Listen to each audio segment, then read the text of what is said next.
हाय नमस्कार and welcome to my channel Healthify Odisha केमिति अछंती आपण माने ओ लॉकडाउन रे कोन स्पेशल आइटम बनाउछंती प्लीज मते कमेंट करके कहिबे। आपण माने भाबुछंती कि हेल्दी खाइबा माने आपण को बहुत ही कॉस्टली पड़िबो।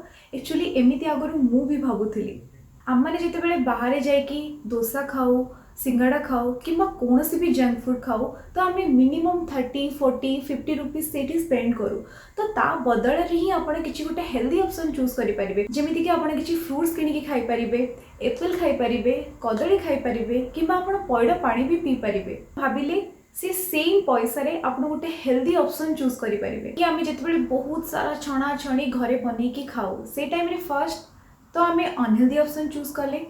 सेकेंड कथा है या कि आप से पोड़ा तेल करेंगे कौन जदि खाइले ताहले देह खराब हम जदि से पोड़ा तेल को फोपाड़े ताहले आपनकर पैसा वेस्ट है। मु कहिबार मतलब एया कि हेल्दी ऑप्शन आपन को बिल्कुल भी कॉस्टली पड़ोनी कम पैसा रे गोटे हेल्दी लाइफस्टाइल बंची पारिबे निजे भी हेल्दी रही पारिबे आ अन्य को भी हेल्दी रखी पारिबे।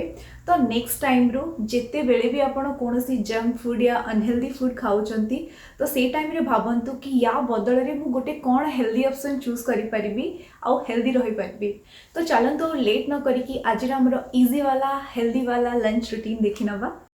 रेसिपी स्टार्ट करने पूर्व जदि आप मो चैनल को सब्सक्राइब करना तो प्लीज़ सब्सक्राइब कर दिंतु और राइट हैंड साइड थे बेल बटन को भी क्लिक करूँ मोर नुआ वीडियो नोटिफिकेशन पायापी। भात बनवाई मुझे नहीं 2 कप चाउल ताको एबे आमे भलसे धोई नबा आउ से पानी देकी ताको 15 मिनट जाए बतुरिया छाड़ीदबा।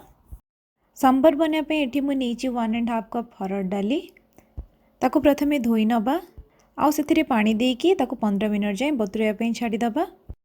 आपण मैंने भी जिते भात कि डाली बनाऊँच तो ताको बतुरेकी ही बनातु फर्स्ट कि आपणकर कुकिंग टाइम कम हम आ सेकेंड है कि आपणकर डाइजेशन भी इम्प्रूव हम। ये मुझे परिवा नहीं गोटे गाजर गोटे पार्सनिप्स हाफ बैगण अल्प बीन्स गोटे पियाज अल्प रसुण और 2टा कंचा लंका एठी मु अल्प तेंतुली नहीं गरम पानी देकी बतुरे दबा।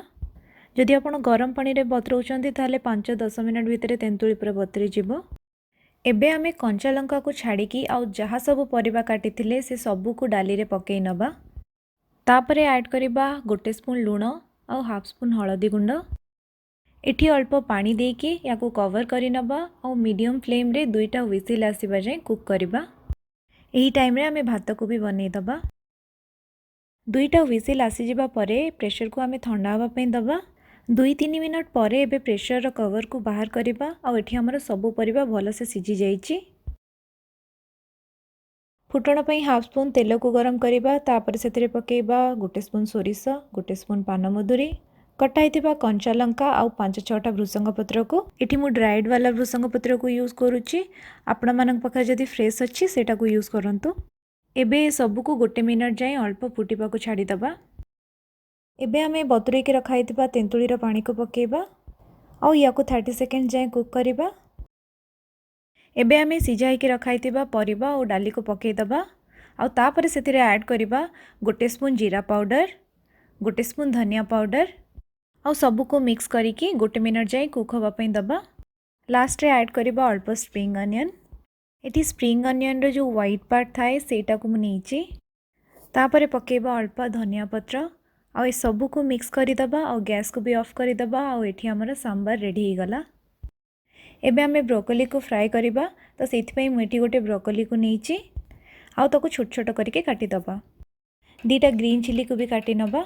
एबे गोटे पैन रे गोटे स्पून तेल को गरम करबा तापर सेतिरे पकेइबा कंचा लंका और ब्रोकोली को हाफ स्पून लूण पकेइकी ए सबू को भल भाव में मिक्स करि नबा आ ताको कवर करिकी मीडियम फ्लेम रे 5 मिनट जाए कुक हवा पई छाड़िबा।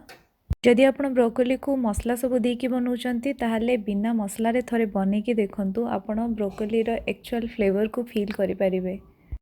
एबे कवर बाहर करिकी ब्रोकोली को थरे घांटी नबा आ पुणी थरे ताको कवर करिकी आउ 2 मिनट जाए कुक करिबा। 2 मिनट पर देखंतु एठी हमर ब्रोकोली फ्राई रेडी हो गला। तो चलंतु एबे आमे सर्व करिबा हमरा हेल्दी वाला लंच।